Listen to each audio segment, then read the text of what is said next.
Alors je veux maintenant vous montrer du raffinage que j'ai fait sur mon modèle de trading. Il y a mon modèle, on le trade, mais il y a des choses en plus à raffiner, à revoir et à améliorer pour les prochains setups qui peuvent se former à l'avenir. Et tu es constamment en train d'améliorer ta technique et ta manière de faire, comme ça tu fais le meilleur trading. Et ici j'ai ce dossier là où j'ai été en train de mettre du raffinage que j'ai été en train de faire sur mon modèle, des choses précises pour vraiment améliorer d'une super bonne manière. Et là, point numéro 1, par exemple, le placement du SL qui n'est pas au point protégé, ça veut dire que là où je prends le trade et le SL est en dessous du point haut ou le point bas de ce swing de manipulation. Si par exemple, je n'ai pas ce type de trade où je fais ça, où j'ai pas le stop loss qui est au niveau du point bas ici, parce que ça c'est le retournement pour là maintenant venir chercher le niveau là-haut et puis là-haut. J'ai pas le stop loss là parce que ça ruine le RR avec mon entrée qui est... Bon là j'ai une mauvaise entrée, mais l'entrée sur la clôture de la bougie ici qui CSD, eh bien avec le stop loss en dessous là j'ai un mauvais RR.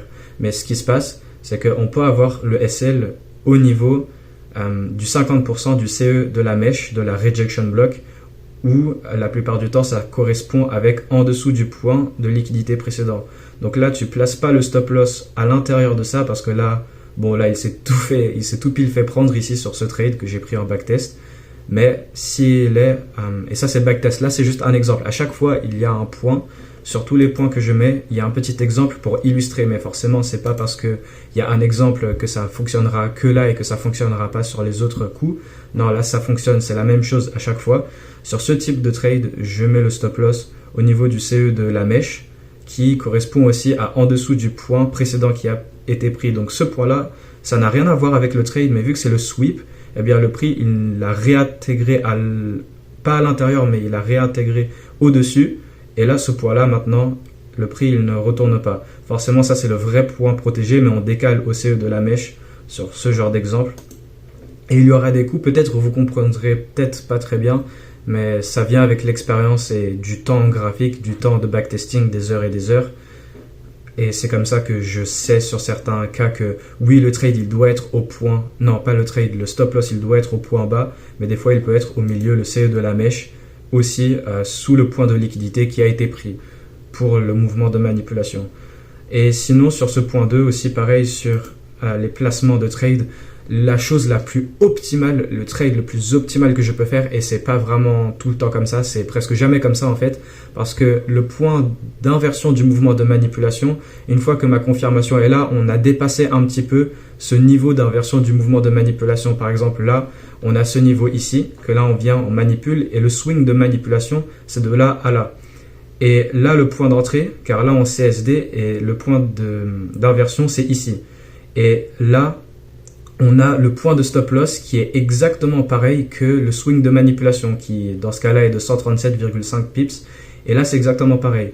Et là, ici, ça fait que forcément, le RR, ça va se dévier au standard déviation par rapport au mouvement de manipulation. Donc là, on a le moins 2 qui correspond parfaitement au niveau de liquidité qui est ici. Et là, le prix, il atteint tout pile. Il atteint le 2R. Et en fait, faire ça, ça empêche que, par exemple, une cible peut se faire atteindre, mais pas notre TP. Par exemple, imaginons, je serais intervenu un peu plus tard avec un stop loss ou... Ouais, mais vous imaginez une position qui est différente parce que le marché, il fait ce qu'il fait. Mais ma position, elle n'a rien à voir avec le marché. Moi, ma position, c'est juste en train de suivre le marché. Mais le marché, il fait ce qu'il fait. Et alors, si ton stop loss, c'est exactement le mouvement de manipulation, l'entrée, c'est l'inversement du mouvement de manipulation et ton stop loss, c'est le haut, eh bien, ça fera que les standards déviation, ça sera ton 2RR, ça sera ton RR, quoi. Et vu que là, imaginons, j'ai une position différente, oui, ma cible s'est fait atteindre, mais pas mon 2RR si j'aurais eu une position différente. Mais là, comme le truc, c'est exactement le mouvement de manipulation, ici, on dévie vers le point de liquidité et hop là, le trade, il est fait. Et voilà, dès que je peux avoir des trades comme ça, c'est comme ça que ça doit être le mieux. Forcément, sur une certaine clôture de bougie, on aura clôturé un peu plus loin que le point du MSS CSD qui inverse le mouvement de manipulation. Donc dans certains cas, par exemple, imaginons cette bougie, elle aurait clôturé quelque part ici, là. Eh bien, mon entrée, elle sera là. Mais ça fait que je décale mon stop loss. Et optimalement, mon stop loss, ça doit être la taille du mouvement de manipulation. Même si le stop loss... le SL, le point là, ici, c'est juste au-dessus du haut du mouvement de manipulation. Mais s'il est un petit peu plus bas, voilà quoi. Optimalement, c'est ça, de copier-coller le mouvement de manipulation qui se fait inverser pour la zone de perte, ça c'est la zone de profit et ça c'est la zone de perte du trade, quoi. Vous voyez ce que je veux dire? Et là, ça permet d'avoir une position parfaite qui est conforme, qui s'adapte exactement avec ce que le marché est en train de faire par rapport au prix. Parce que, rappelez-vous, le marché, il en a rien à faire de votre position. Toi, tu es juste là en train de suivre le marché qui est là, publiquement disponible pour tout le monde pour investir dessus. Et le marché, il en a rien à faire de ce que tu fais. Alors que si ta position, elle peut vraiment être parfaite en correspondant à ce que c'est que le marché il fait, eh bien là, tu peux être très précis avec les entrées, les stop-loss et les sorties. Et ici, un autre point très important, c'est ce qui m'a beaucoup gêné dans mon trading, c'est que c'est très important d'anticiper le mouvement de manipulation à mon niveau de liquidité. Donc j'ai mon niveau, le prix est en train de graviter et avant même que le mouvement de manipulation s'est fait, l'inversement du mouvement de manipulation qui vient prendre le niveau de liquidité, avant même que ça s'inverse, c'est déjà préparé à l'avance. Et des fois, j'ai été pris par surprise pas mal de fois où ouais, le prix il est à ma draw. Et là, il s'inverse, et là, il s'est inversé, c'est trop tard, et le prix, il part sans moi parce que j'ai pas déjà anticipé que le prix, il inverse à partir de la draw. Parce que forcément, moi, j'attends que le prix, il vient atteindre cette attirance de liquidité, quoi. Donc ça, c'est déjà préparé à l'avance, et pas... Ça semble bête, mais voilà, ça arrive. Et t'es là, ta draw se fait atteindre, mais t'es pas là en train d'attendre que le mouvement de manipulation se fait. Donc à chaque fois, tu es en train d'anticiper que ce swing de manipulation se fait avant qu'il est en train de faire. Et pendant qu'il est en train de faire, tu es déjà en train de prévoir l'enveloppage, le CSD du mouvement de manipulation. Et ici, point numéro 4, c'est de ne pas fermer un trade d'un sens pour ouvrir un trade dans un autre sens. Parce que qu'est-ce que ça fait? Ça indique tout simplement un conflit de billets et tu veux pas trader ça, tu veux juste attendre que le marché il montre ses mains et il montre un alignement d'un certain côté pour ensuite prendre un trade et viser ce certain sens. Donc ça, point très important, des fois je ferme des trades d'une direction, par exemple je prends un achat et pendant que je suis dans l'achat, je vois les confirmations pour une vente. Donc je ferme l'achat pour ensuite prendre une vente. Ça c'est non, parce que ça c'est quoi? C'est un conflit de billets et les conflits de billets, je ne les trade pas. 5. Ok, ça c'est de la haute résistance. Donc là par exemple, ne pas trader vers un mouvement de haute résistance. Là imaginons j'ai un market maker buy model dans lequel je veux trader. Et là on a de la haute résistance. Ok, là ici j'ai mon inversement, ici IFVG. Ok, je prends mon achat pour là maintenant viser la continuation là où. Mais ce qui est en train de se passer, là c'est un schéma et ça se représente mal forcément, il faut voir sur le vrai marché. Mais là ici ce qui se passe, c'est le prix qui va tout simplement continuer la baisse par rapport à ce mouvement XI qui est de la haute résistance. Donc là en gros ce que je suis en train de dire c'est de ne pas trader vers le côté de gauche qui représente de la haute résistance parce que le prix il a la probabilité de continuer son mouvement par rapport à ce mouvement là. Si vous voyez ce que je veux dire, en fait c'est comme si tout simplement je suis en train d'acheter contre ce mouvement là parce que le prix il a la haute résistance d'avaler ce mouvement baissier, mais il a de la basse résistance pour aller chercher le PL qui est ici pour baisser à partir de cette rangée baissière. Donc c'est acheter vers de la haute résistance tout simplement. Et la plupart du temps, mes mouvements de manipulation, ça ressemble à quelque chose comme ça. Donc là, tu as une séparation entre ce mouvement-là et le mouvement bullish. C'est pas comme si tu avales directement. Et là, maintenant que tu as cette séparation, là voilà, tu as le swing de manipulation. Et là, tu inverses pour ensuite aller viser la liquidité opposée. Et ça fait que ça n'agit plus de haute résistance. Donc ça, voilà. Ça me sert pour pour éviter mais tellement de pertes inutiles de trader vers de la haute résistance. C'est quelque chose de très, très, très important dans le trading de pouvoir identifier la haute résistance et la basse résistance et vers quel niveau d'attirance de liquidité le prix se dirige. Ensuite, niveau 6, c'est de ne pas trader, ne pas garder un trade en dehors du market si la direction n'est pas en train de se faire. Donc moi, j'arrête tout à la fin du dernier cycle de la session PM à 16h EST. Là, imaginons je prends un trade.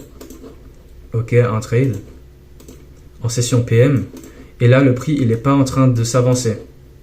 Moi, je m'autorise à garder un trade par-dessus le market open en considérant qu'il n'y a pas de swaps si le prix est en train d'avancer. En mode, imaginons là, on est à ce point-là. On est à ce point ici avant mon TP et c'est avant 16 heures. Eh bien, sur la session asiatique, le prix il va juste continuer pour atteindre la cible. Et c'est bête de juste fermer le trade parce qu'il est 16 heures alors que le prix il montre qu'il va continuer. Ok, donc moi je peux faire ça, mais si par contre le prix n'est pas vraiment en train d'avancer et que là on arrive vers la fin de la session PM, eh bien là je vais mettre le stop loss au break-even. Comme ça, sur la session asiatique, le prix il peut soit continuer ou alors sortir au break-even. Mais ouais, si le prix n'avance pas, je ne souhaite pas garder le trade. Numéro 7. Alors, les scénarios à entrée directe, ça, c'est quelque chose sur lequel j'ai pas mal galéré. Les scénarios à entrée directe, c'est tout simplement que le setup est formé avant le market open. Et là, je sais pas, il est 9h28 et le market open, la première bougie du market open, 1 minute, 2 minutes, 3 minutes après, elle est utilisée pour directement foncer. Et là, tu es en train de prendre un trade sur le breakout directement. La displacement qui est en train de se faire sur le market open et trader avant la première macro, quoi. Et ça, je m'autorise à prendre les scénarios à entrée directe uniquement si j'ai un très bon setup qui a été formé en mode c'est très clair et évident que le market open qui ouvre, elle est utilisée pour aller atteindre, elle va être utilisée pour propulser le prix, quoi, et que le setup a déjà été formé avant le market open. Et c'est pas comme si, voilà, pendant la macro, le setup se forme, l'inversement se forme pour ensuite faire le mouvement. Donc, ces types de trades où je trade avant le début de la première macro, je les prends que si j'ai vraiment quelque chose de très bon. Et dans cet exemple ici, le mouvement de manipulation, c'est ça, le niveau de liquidité qu'on a dû venir atteindre, voilà, il est là. Et ça, c'est avant le market open. Ici, on a 9h30, première bougie, et là, la deuxième bougie, elle displace. Et là, mon truc, c'est que si je suis en train d'attendre la clôture M5 de 9h30, donc il est 9h35, la clôture M5 elle est déjà trop haute et c'est trop tard et tu as raté le trade. Et là en fait, j'aime pas vraiment prendre des trades comme ça sur des quelques bougies précises sur le 1 minute, mais je peux prendre ce type de trade, type serré et vraiment rapide, où le market open il est utilisé pour propulser le prix vers le haut, car là le setup s'est déjà formé avant le market open. Là on a le mouvement de manipulation, le prix il fait cette petite distorsion parce qu'il attend ce moment dans le temps pour lancer la hausse, et là maintenant cette bougie elle inverse entièrement le mouvement de manipulation pour ensuite aller à la suite. Et de préférence, j'aimerais bien que le point de la SMR soit une IPDA time. Donc là, c'est 9h15 qui s'additionne à 9 plus 1 plus 5. Ça fait, voilà, on a 6 plus 9, ça fait 15. Et 15, c'est 1 plus 5, donc ça fait 6. Donc un 3 ou un 6 ou un 9. Il faut que... Moi, je ne trade pas les concepts comme ça, mais les types de setup, je m'autorise à pouvoir regarder ces types de concept très très très avancé. Pour ceux qui ne savent pas, si vous allez faire vos investigations sur le Nasdaq et sur les indices, ou même sur tous les marchés, mais moi je ne regarde pas vraiment les autres marchés, vous allez voir que les points de retournement se font à ce qu'on appelle des IPDA time. Ça veut dire à des temps précis, en mode les temps de retournement sont déjà planifiés à l'avance et c'est à un temps où les chiffres s'additionnent à un 3 ou un 6 ou un 9. Ça peut sembler vraiment tiré par les cheveux. Qu'est-ce que tu me racontes? C'est vraiment n'importe quoi ce que tu me dis là. Mais je vous garantis que si vous faites vos investigations, les heures de retournement, mais précis, les minutes, par exemple là, l'heure de retournement, c'est 9h15. Si tu additionnes les chiffres ensemble, 9 plus 1 plus 5, c'est égal à 15. 15, c'est quoi? C'est un 1 et un 5. Tu additionnes 1 et 5, ça fait 6. Là, c'est tiré par les cheveux, mais je vous le jure, si vous faites vos investigations, les temps de retournement, c'est presque toujours des IPDA time. Et forcément, tu n'es pas là sur tes graphiques en train de te dire ouais, juste parce qu'il est 9h15 et qu'on forme un point bas, je vais maintenant acheter, ça va me permettre d'acheter le point bas absolu et tout ça. Genre tout ça, ça doit être utilisé avec du contexte en plus pour pouvoir avoir énormément de compréhension sur ce qui se passe. Et juste parce qu'il est 9h30 ou 9h15 ou 9h45 ou 10h tout pile, parce que les IPDA time, ça s'applique aussi au nombre rond, parce qu'un nombre rond, c'est quoi? C'est 60 minutes. Et 60 minutes, c'est 6 plus 0, ça fait égal à 6.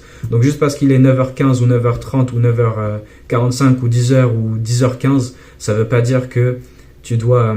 D'ailleurs, vous allez me dire, ouais, mais si c'est 10h15, 1 plus 5, ça t'égale à 7, donc ça fonctionne pas. Mais les IPDA time, ça peut être soit les heures plus les minutes, ou alors les minutes toutes seules. Donc 10h15 par exemple, tu oublies l'heure qui est 10h, mais tu as 15 qui est 1 plus 5 qui est égal à 6. Donc tout ça, c'est tiré par les cheveux, mais moi, je ne trade absolument pas les concepts comme ça. Mais sur les types de setup type serré, là, c'est vraiment de la sauce. Là, j'explique des trucs, c'est presque inconnu, quoi. C'est connu maintenant sur YouTube, ça a été révélé publiquement et c'est très dangereux de montrer des signatures algorithmiques très précises comme ça. Mais je peux utiliser des concepts comme ça pour vraiment avoir une petite cerise sur le gâteau en plus pour vraiment confirmer qu'un retournement a été présent sur les types de setup vraiment serrés où le retournement se fait vraiment sur le 1 minute. Les types de trades où je prends des entrées sur le 1 minute, je peux utiliser les IPDA time pour avoir un petit élément en plus.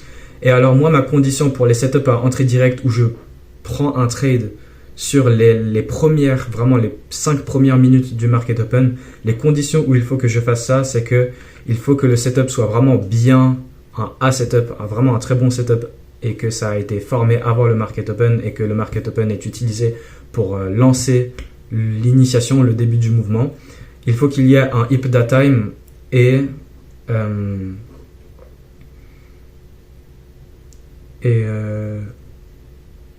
ouais, c'est quoi les... Donc là, je peux prendre les trades avec les critères mentionnés ci-dessus. Et alors sur cet exemple en particulier en backtesting, j'ai raté ce setup parce que j'étais en train d'attendre la clôture M5 de 9h30. Et au moment de la clôture M5, c'est trop tard et ça gâche le RR. Donc je peux m'autoriser à prendre ce trade sur vraiment les premières bougies 1 minute du market open. Si... C'est quoi que j'ai écrit si c'est vraiment un très bon setup qui est destiné d'être préparé avant le market open et le market open va propulser le prix. Et j'additionne aussi la confluence de si on a un IPDA time. Et il faut qu'aussi le retournement soit de qualité. En gros, un setup classique, mais type serré, et je peux les prendre sur les premières minutes du market open. Ce type de setup là, je ne vais pas les éviter parce que mon modèle il est présent, c'est le market open. Pourquoi est-ce que je les prendrais pas? Ouais, c'est serré, il faut être un peu plus rapide, c'est des entrées sur les 1 minute, mais je peux être autorisé à les prendre. Là, sur le point 8, je dois voir le marché pour ce qu'il est et de ne pas me faire des idées en plus par rapport aux apparences graphiques et l'expérience qui peut jouer en train de me dire ouais, j'aime pas trop comment le marché il se forme, j'aime pas trop, ça n'a pas l'air très bon. Mais à partir du moment où j'ai mon mouvement de manipulation qui prend mon niveau d'attirance de liquidité et que ce mouvement de manipulation se fait inverser, tu regardes quoi de plus? En mode, je n'ai pas vraiment à regarder tout ce qui se passe à l'extérieur du mouvement de manipulation qui vient prendre mon niveau de liquidité. Là, on a le niveau. Là, le mouvement de manipulation se fait inverser. Et là, je prends mon trade. Mais des fois, sur certains setups, là, c'est des schémas forcément, mais sur le marché, je peux voir des choses ici, ou la formation du prix à l'intérieur même, ou... Ouais, là c'est vraiment de l'expérience et c'est personnel, mais je dois pas vraiment être en train de regarder qu'est-ce qui est à l'extérieur. On s'en fout d'inverser ce point qui est ici, ou on s'en fout d'un certain gap qui peut être à l'intérieur de là. À partir du moment où j'ai mon mouvement de manipulation, tout ce qui est extérieur du mouvement de manipulation, c'est pas à prendre en compte. En mode, moi, j'ai dans mon modèle le cadrage, l'alignement, le cadrage, le MMXM, ça c'est la fondation. Puis après, il y a l'atteinte de mon niveau de liquidité combinée d'une PDA HTF et une sweep et une SMT divergence, s'il y a ça, optimalement. Et puis, il y a l'inversion du mouvement de manipulation qui est vraiment la toute dernière chose. Et cette dernière chose, c'est là le point crucial parce qu'il peut y avoir tout ce qu'il y a avant, le cadrage, l'alignement, la prise de liquidité, la SMT divergence, la PDA HTF, mais s'il n'y a pas l'inversion du mouvement de manipulation, il n'y a pas de trade. Je ne prends pas le trade pour top tick ou bottom tick, et généralement, la chose la plus importante, c'est ce swing de manipulation que je veux voir se faire inverser. Et tout le reste, ce n'est pas à prendre en compte. Ensuite, pour ça, ouais, là c'est pour les sorties, là c'est pour les cibles. C'est de savoir comment... de savoir si je vais viser un certain point restrictif ou alors garder le trade vers une certaine cible un petit peu plus lointaine. Donc là, dans cet exemple de setup, j'ai cette première cible ici et j'ai cette autre cible là. Et ça, il y a les deux RR classiques en visant ce point-là. Et là, c'est la décision de est-ce que je vais sortir à 2R sur ce point-là ou est-ce que je vais sortir pour 3R au point précédent ici. Et ça, c'est en fonction de comment le prix agit pendant que le trade est en cours. Est-ce qu'on a vraiment une attaque de basse résistance vers les niveaux ou est-ce qu'on a de la haute résistance pour aller vers les niveaux? Est-ce que le prix il est lent ou est-ce qu'il y va directement? Car si on a là encore une fois, je peux pas bien vous montrer, mais c'est bien analyser le prix pendant que le trade il est en cours et en fonction de comment est-ce que le prix agit pendant que le prix est en train d'aller vers mes niveaux de liquidité, c'est là où je décide si je vais être restrictif vers le premier niveau principal ou est-ce que je vais viser des niveaux un petit peu plus supérieurs pour plus de RR. Et ça, c'est en fonction de comment est-ce que je vois le prix. Donc Là, voilà, pendant ce programme baissier, le prix est en train de nous montrer ses mains, de haute probabilité de continuer à vendre vers le prochain niveau. Bon, cet exemple-là, ça peut sembler évident que le prix il va continuer vers cet autre niveau plutôt que de juste sortir à ce point-là. Mais sur certains exemples, c'est un petit peu plus compliqué que ça. Donc ça, c'est la première ERL pour 2R et puis cette autre cible de ces bas égaux pour 3R. Et alors, il faut savoir comment être restrictif pour les 2R aux cibles principaux ou alors...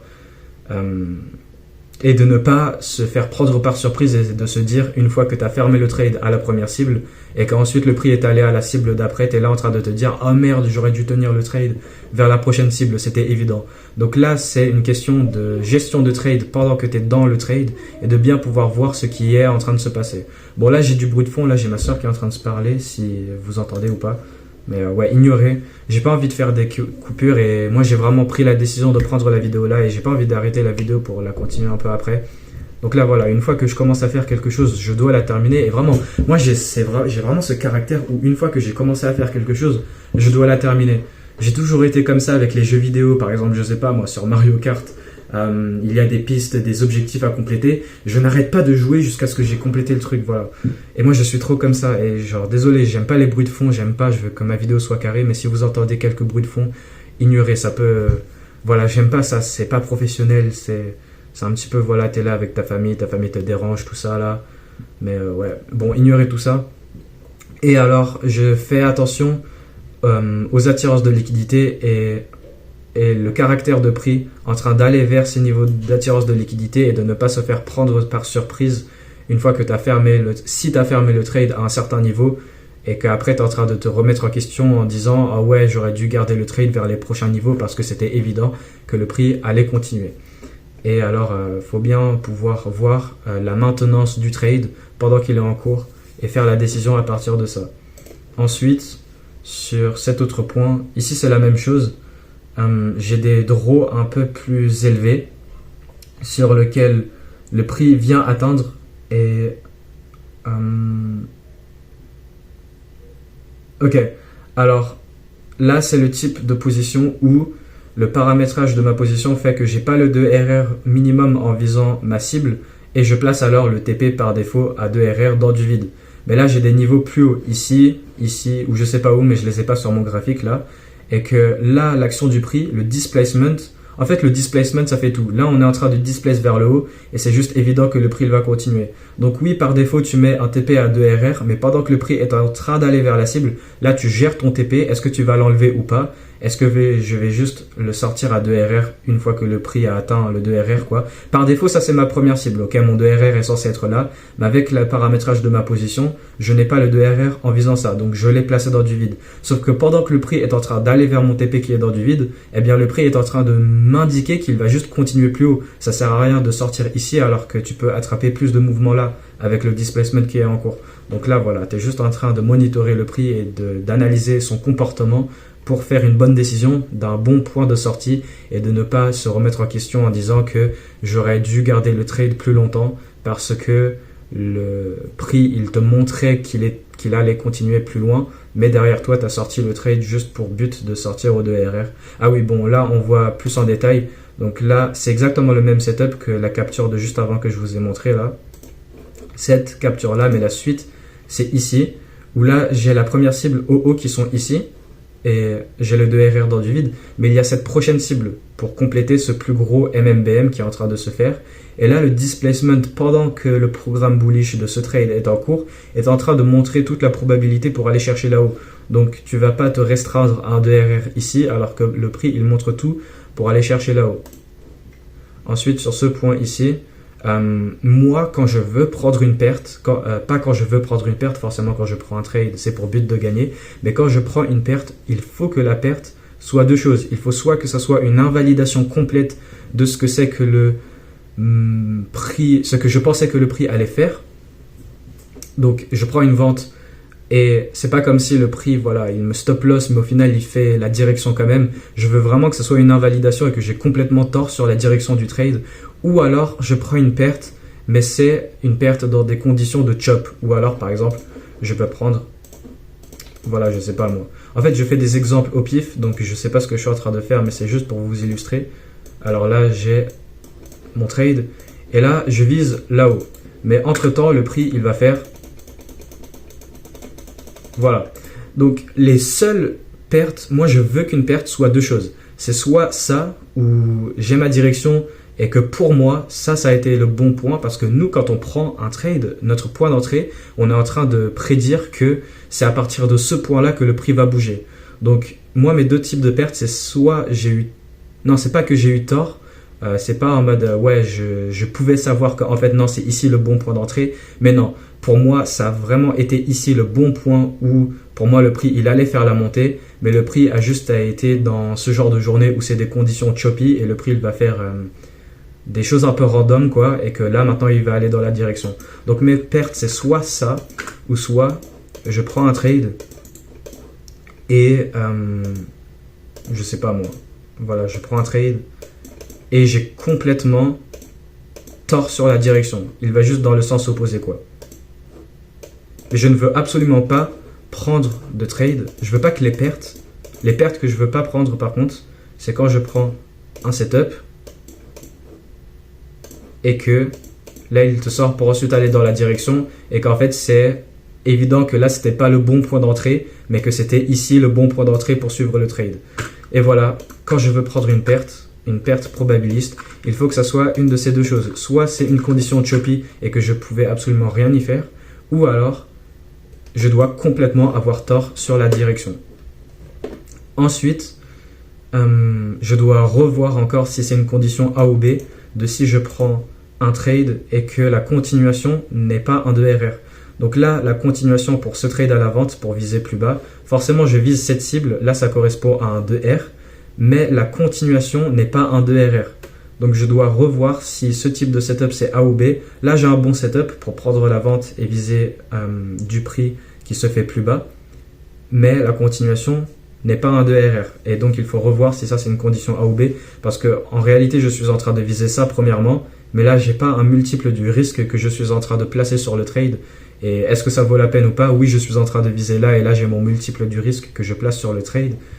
Mais ouais, je dois revoir si ça c'est une condition A ou B. Donc là par exemple, je prends le trade et la continuation, c'est vraiment un truc de merde. Là, il n'y a pas de multiple. Mais j'ai le multiple en visant la continuation là.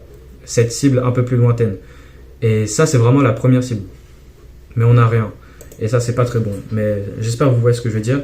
Et là, c'est placer le BE avant que le prix est arrivé à la première draw principale. Donc là, je prends le trade pendant que le prix est en train de monter. Là, c'est logique. À ce point-là, je ne veux pas que le prix il revienne à mon point de sortie, à mon point d'entrée, pour ensuite aller... Non. Pendant que le prix est à ce point-là, je ne souhaiterais pas le prix revoir. Je ne souhaiterais pas voir le prix revenir à mon point d'entrée parce que ça montrerait potentiellement un point d'invalidation pour que le prix il continue tout simplement vers la baisse et aller vers le stop loss. Mais il y a certains cas où je dois bien monitorer. Là, c'est vraiment quelque chose, une expérience que j'ai très bien acquise sur le backtesting, c'est le placement du break-even.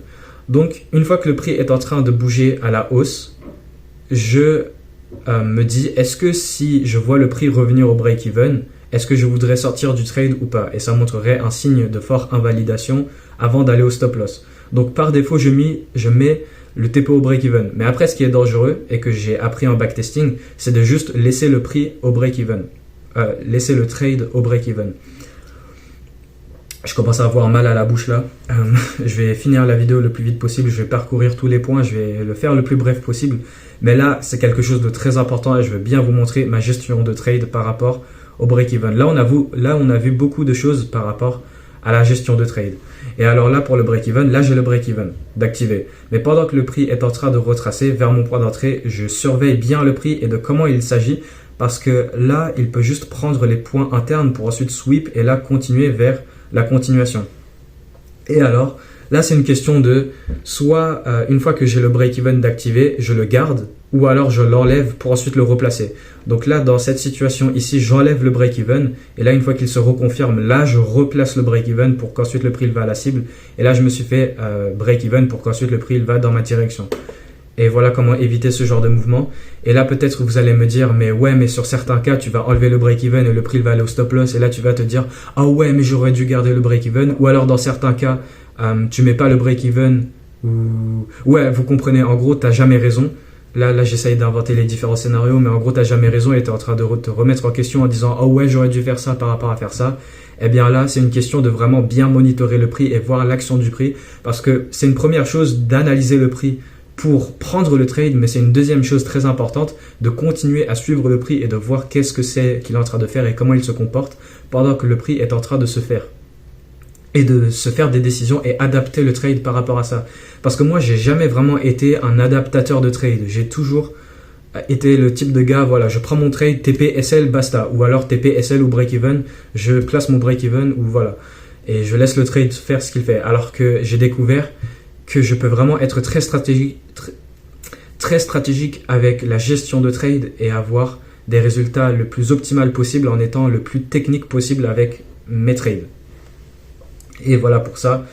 Ensuite, seconde chose, là j'ai découvert ça avec le backtesting, truc très important là. C'est que moi, j'ai une règle dans mon plan de trading que pour un trade, il me faut un alignement minimum sur le H1. Ça c'est mon alignement minimum où je peux prendre des trades. Et mon modèle se présente un peu partout.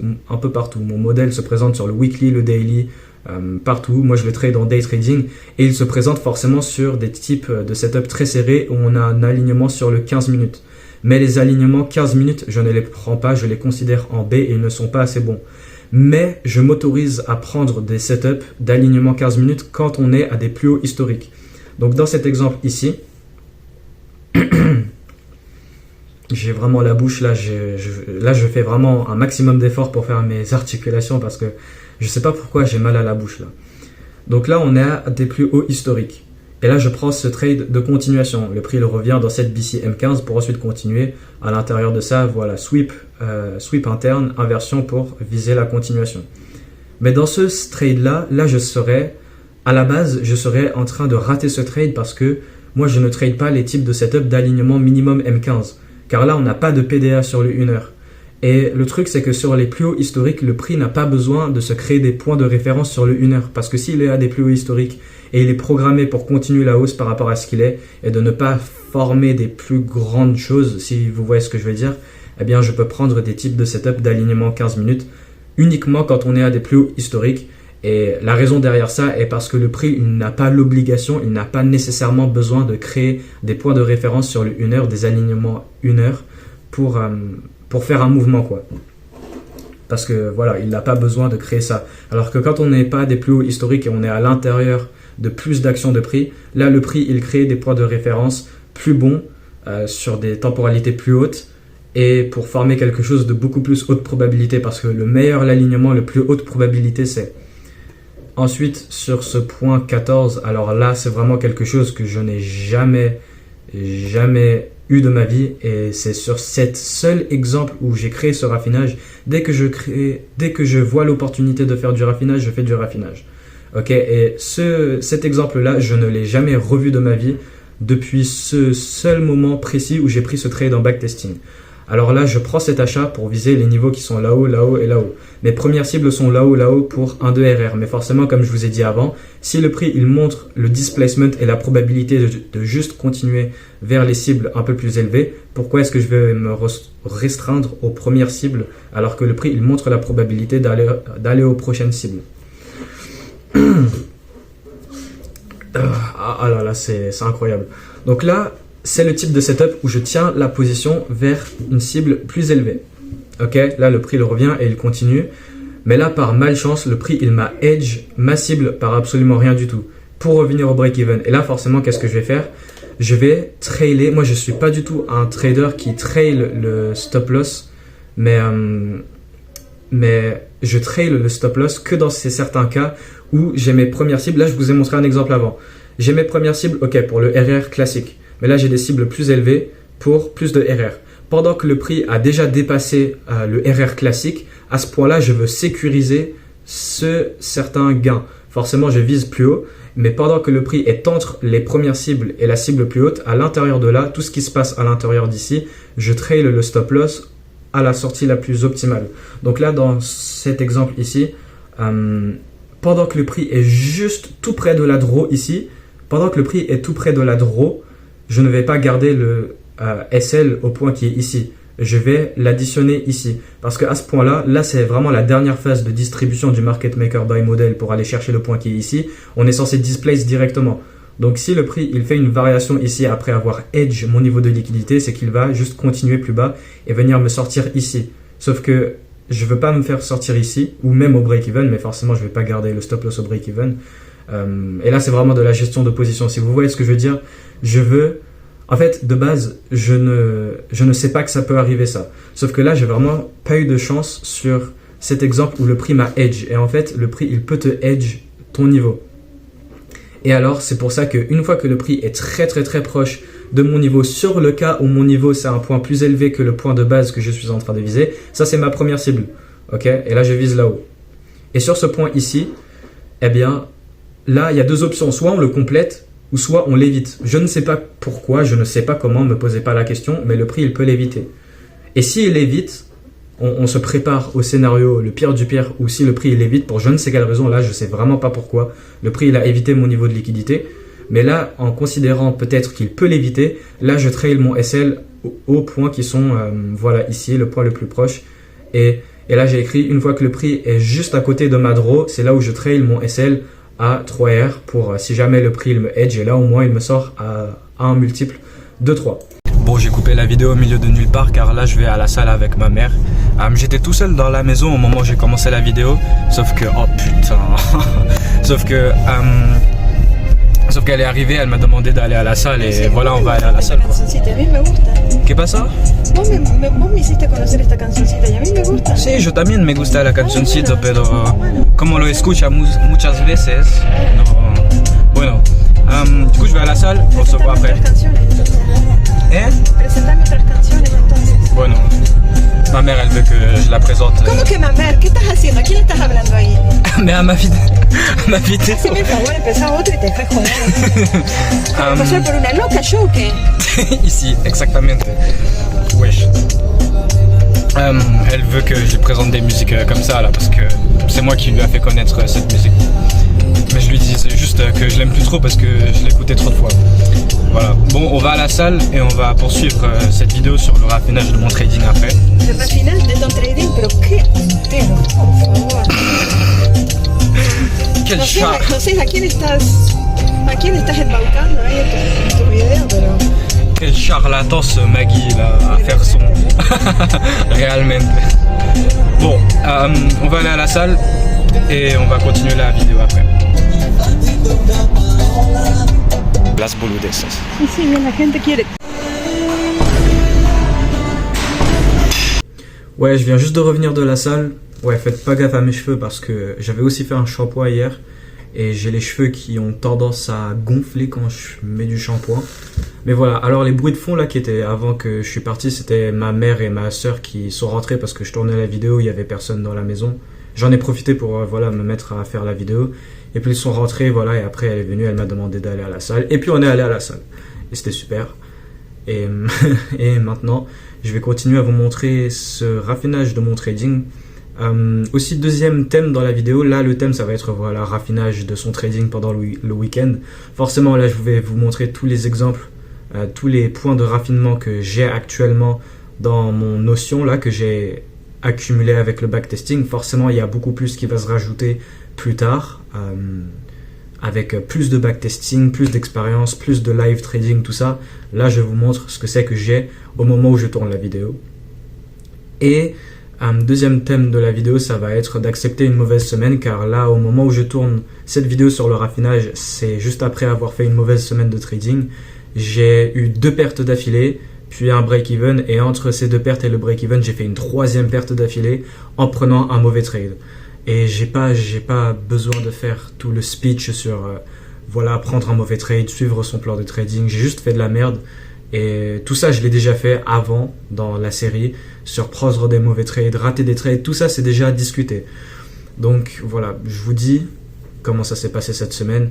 Et sur cette journée où j'ai pris un B, c'est juste stupide, j'avais pas à prendre ce trade, je l'ai quand même pris parce qu'il y avait la probabilité. Je me dis ok, si le mouvement il se fait et je le prends pas, ah ouais ok j'ai raté le trade, tout ça. Mais en fait non, c'était un B parce qu'il y avait un critère, peu importe si le trade, ce qu'il fait, TP ou SL, même si le TP, c'est juste un de ces mouvements dans lesquels je n'interviendrai pas. Et Et ça, c'est parce qu'il y a un critère dans mon plan de trading qui est de trader contre de la base résistance. Et voilà, et j'ai négligé ça. Il y avait de la base résistance. En gros, j'étais en train d'acheter pour un MMBM, sauf que vers les bas, on formait de la base résistance pour continuer la baisse par rapport à la rangée du côté de gauche. Pour ceux qui comprennent comment je trade, pour ceux qui comprennent le trading, voilà, vous comprenez ce que c'est que je viens de dire. Des fois, je vais parler de trading, mais sans graphique, et il faut avoir la visualisation de ça dans la tête. Et alors, pour ce point 16, ce quoi j'étais en train de parler juste avant que ma mère vienne et qu'on aille à la salle, c'est l'exemple où je dois faire attention des types de setup où la draw à prendre pour ce que c'est qu'on manipule pour ensuite faire le trade, eh bien c'est de la liquidité de rangée externe. Alors là vous allez me dire mais wesh, normalement c'est liquidité de rangée interne vers liquidité de rangée externe. Si par exemple on considère le type de setup où voilà, pour faire les choses simples en schématique, eh bien là ici tu as une rangée, le prix le retrace, ici voilà, et il continue. Et là qu'est-ce qu'il fait? IRL vers ERL. Sauf que là c'est le type de setup où en fait le prix il va faire quelque chose comme ça, il va prendre à l'intérieur ici pour ensuite aller là, mais tout en respectant la IRL de base qu'on a ici. Donc là imaginons on a une fair value gap à l'intérieur de là, au moment où les corps de la bougie est en train de tourner et que la bougie n'est pas clôturée, les corps sont tout en bas et ça peut montrer une belle invalidation de ce gap pour maintenant aller à la baisse et pas du tout monter.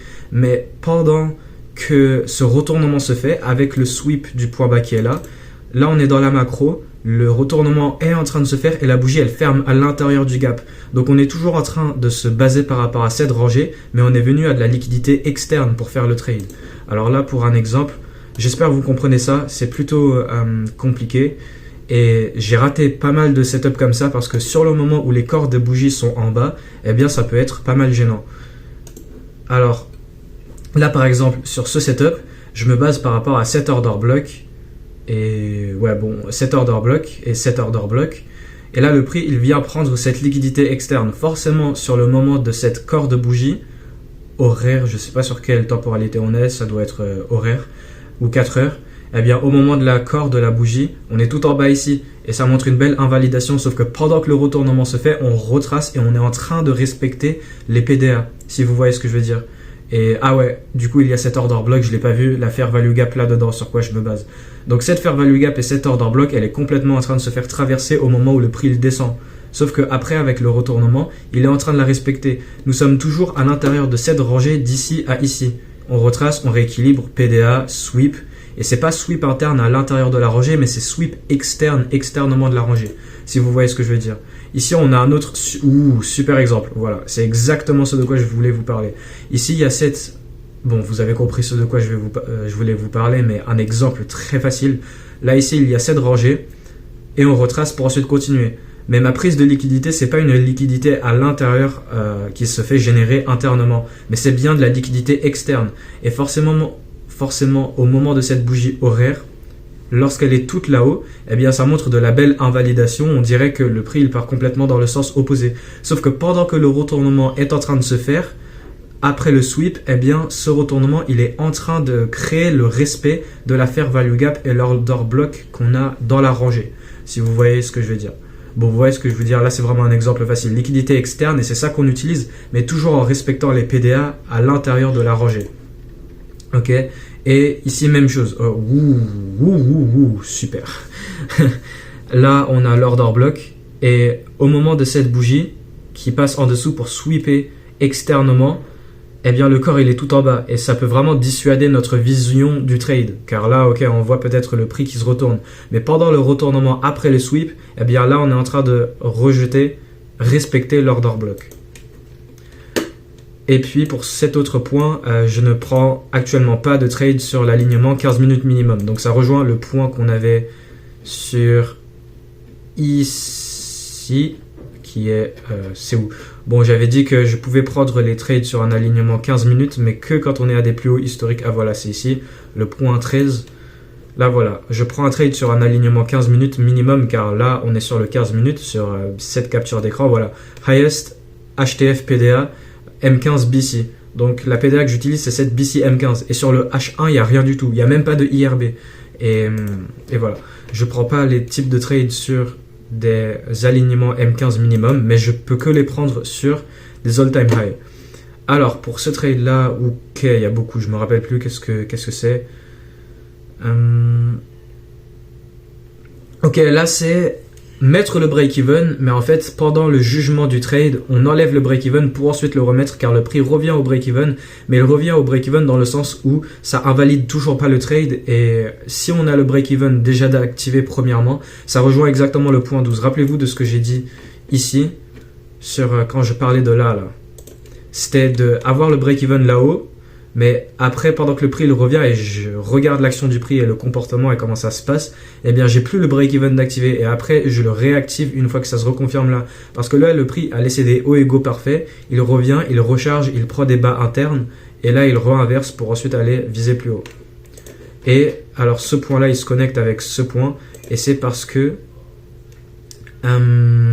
voilà, PDHTF, sweep, SMT divergence, liquidité opposée, market maker buy model, setup 10 sur 10. Et à l'intérieur de ça, nous avons...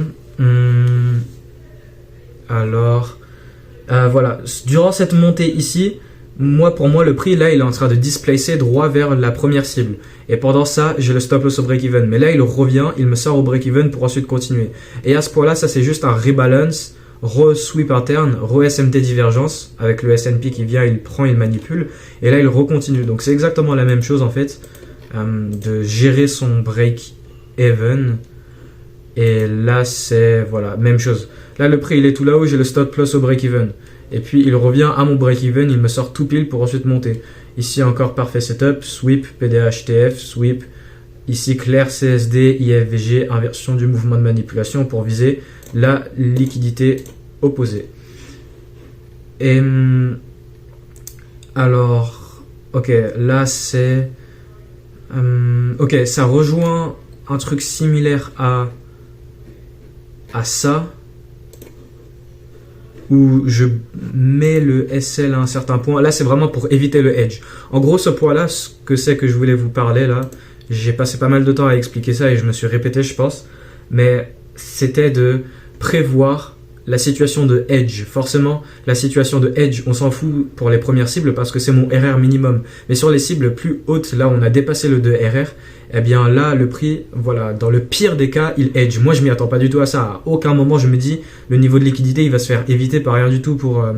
Bon là ironiquement on s'est arrêté sur les déviations, mais ouais bon vous avez compris. Et là le prix il hedge et j'ai le stop loss trail quoi, pour si jamais on hedge. Ça c'est vraiment un scénario mais tu peux pas réfléchir à ça, mais là c'est la seule fois de ma vie que j'ai vu un truc pareil, et ici ça se rejoint, donc ce point 19, ouais la vidéo là elle tourne pendant beaucoup trop longtemps, mais je savais déjà ça allait être une vidéo longue vu que je dois vous dire tous les différents points, mais moi je voulais garder les choses brefs, mais je vais aussi vous expliquer en détail comme ça vous comprenez bien. Et alors là, voilà, IRL, ERL, prise interne, SMT divergence, PDHTF là-dedans. Et là ici, inversion pour viser la liquidité opposée. Et là, pendant que le prix il tourne, il est en train de tourner dans le sens où là on arrive sur la fin du market, hop là, 18h, session asiatique. Et le marché n'a toujours pas atteint la cible. Et donc c'est le type de trade où on n'a pas de complétion avant la fermeture du marché. Ça veut dire que je ne vais pas laisser mon stop loss au break-even. Ça n'a aucun sens. Et c'est parce que le prix il est à ce point là que là maintenant on est en session asiatique, je vais au moins mettre mon SL à 1R pour avoir minimum le risque que j'ai placé sur le trade pour voilà quoi, parce que de base ce trade est censé pour viser là-haut pendant que le market open, mais là le market open est fini, on entre dans la session asiatique et voilà, si jamais le prix le revient au break-even c'est un petit peu débile vu que le prix est quand même arrivé jusqu'à ce point là, donc c'est quand même plus logique d'avoir le SL à 1R. Et en plus, si je me rappelle bien, bon, je me rappelle bien, peut-être pas, mais là, je peux avoir l'hypothèse que c'est ce type de trade où, ici, sur le Market Open, ça, c'est la bougie du Market Open, sûrement, parce que là, on a 9h et on a 7 bougies de ce genre. C'est drôle parce qu'après un niveau d'expérience, tu peux regarder des captures d'écran et tu peux savoir exactement quelle bougie correspond à quoi, parce qu'avec ce niveau d'expérience, tu peux savoir. Ça, c'est drôle. Mais là, sur le Market Open, ça a été une situation de propulsion directe pour venir atteindre ce niveau de liquidité. Et à partir de ce niveau-là, on se retourne. Et en fait, il y a pas mal de probabilités à ce que le point haut de la journée a déjà été établi. Ça veut dire que si je reprends un trade pour acheter et continuer la hausse, on va pas dépasser ce point-là. Et on va rester à l'intérieur de la rangée, quoi. Donc là, c'est ce type de scénario. On est revenu sur le point de liquidité, on a trouvé résistance. Et là, comme le prix, il complète pas cette continuation sur le market open, je vais trail le SL à 1R. Alors, ici, voilà, un truc sur lequel j'ai tellement pas galéré ou sur quoi je me suis pas mal énervé en backtesting, c'est que tu vois, tu es là, tu cliques les bougies, et même en live, ça m'arrivait en live, plus maintenant, mais même en backtesting, c'est une grosse erreur. C'est qu'une fois, ça rejoint, tout se connecte, parce que ça rejoint exactement ce que je vous disais ici, là. C'est un des premiers points, ici. Anticiper le mouvement de manipulation, l'inversion du mouvement de manipulation une fois que notre niveau de liquidité a été atteint, une fois que le sweep est là. Donc là, sur cette capture d'écran, comme vous voyez, là, je cherche les achats pour suivre la montée jusqu'au niveau qui est là-haut. Là-haut. Là, je prends cet achat. Ici, on a sweep. Ici, IRL, PDHTF, sweep, inversion pour viser la liquidité opposée, MMBM. OK. Et ce qui se passe, c'est qu'à partir du moment où ce sweep est là, c'est là que je surveille le prix et que tout ce que je cherche à faire, c'est attendre l'inversion du mouvement de manipulation qui est venu prendre ce sweep. Et là, ce que je suis en train de vous dire, c'est observe la meilleure entrée une fois que le draw a été atteint. Donc, première chose, c'est de déjà anticiper notre confirmation une fois que notre point d'intérêt a été atteint et de ne pas se faire prendre par surprise une fois que le prix se met à partir sur nous parce qu'on n'était pas là à déjà anticiper ce que c'est qui se passait. Mais là, autre chose, c'était de cliquer et skipper directement à la clôture M5. Parce que là, sur cette clôture M5, c'est trop tard. Là, j'ai pas mon 2RR minimum en visant la cible. Sauf que, qu'est-ce qu'on a? Avec la bonne entrée sur le 1 minute, eh bien là, j'ai mon 2RR. Parce que là, ça c'est le mouvement de manipulation. Ici, on arrive, retracement dans la rangée, rebalance, swing d'échec, et là on inverse. L'inversion, ça n'a pas besoin d'être là-haut maintenant, une fois qu'on a ça. Ok, ce rebalance, swing d'échec, et là on décale le mouvement de manipulation comme si c'était de là à là. Et là on a cette bougie de displacement. En plus de ça, elle ferme au-dessus de ça, mais même si elle fermait pas au-dessus de ça, on peut négliger ça. Et là on a le MSS, CSD, displacement, et là on achète. Sauf que au moment où je suis en train de cliquer les bougies M5, le prix se retrouve là-haut, hop là c'est trop tard. Donc une fois que la draw elle est là, on doit bien prendre son temps à pouvoir bien observer le mouvement de l'inversion du mouvement de manipulation, parce qu'après tu te fais baiser, tu fais rater le trade, et t'es là en backtesting, tu rates un setup et t'es là, tu t'énerves quoi. Parce que, ok, tu peux juste refaire la journée et reprendre le trade, mais c'est stupide parce que tu sais déjà ce qui va se passer. Donc voilà, quelque chose de très important, que ce soit en backtest ou en live, de bien anticiper l'inversion du mouvement de manipulation et de bien surveiller la bonne entrée à se faire. Ensuite, sur les... Ok, je sais ce que... J'ai même pas besoin de lire en fait, je me rappelle. Sur les types de scénarios, ça rejoint ce que c'est que j'étais en train d'essayer de présumer ici, parce que je sais pas en réalité. Mais ce que c'est que j'étais en train de dire là, c'est que la cible principale de la journée a déjà été atteinte, était en train de reprendre un trade pour la continuation. Donc là, ce qu'on a, c'est que le prix a déjà atteint ce point de liquidité important qui est la cible principale de la journée. Et une fois que ce point a été atteint, ça veut dire qu'il y a de hautes probabilités, puisque là on se retourne maintenant, il y a de hautes probabilités que le point haut de la journée a été placé. Sauf que là, j'ai un setup pour continuer le prix plus haut et refaire des nouveaux hauts pour viser la continuation. Et donc, ce type de setup, je m'autorise à les prendre, vu que là, tout est bon. Oui, il y a la probabilité à ce qu'on ne va pas continuer, vu que le point haut du jour a déjà été établi, mais je vais quand même prendre le trade, mais je vais chercher à être agressif avec la protection de la position. Là, je prends le trade, et hop là, il revient au break-even. Ok, très bien. Mais j'ai quand même pris le trade parce que le prix, il a toujours la probabilité de continuer cette hausse et aller chercher la continuation là-haut et puis là-haut, si vous voyez ce que je veux dire. Donc ce type de setup où le point haut de la journée a déjà été établi, mais je prends un trade pour continuer plus loin, eh bien je vais chercher à être agressif sur la protection du trade. Ah, ici on voit très bien là, sur cette autre capture d'écran en H1, on a minuit et là le market open il arrive, scénario de propulsion directe et on complète ce niveau ici. Ok, là on a complété, très haute probabilité à ce que le point haut du jour a été placé. Et là on revient dans cette BC, sweep interne, SMT divergence, inversion pour continuer plus haut et aller viser plus haut. Donc ce setup là techniquement il est bon, il n'y a rien de mal, mais il y a la probabilité que le prix ne va pas continuer plus haut. Et là je cherche à être agressif sur la protection de la position, puisque le prix il peut peut-être se décoller vite fait comme il a été en train de faire, mais après il revient.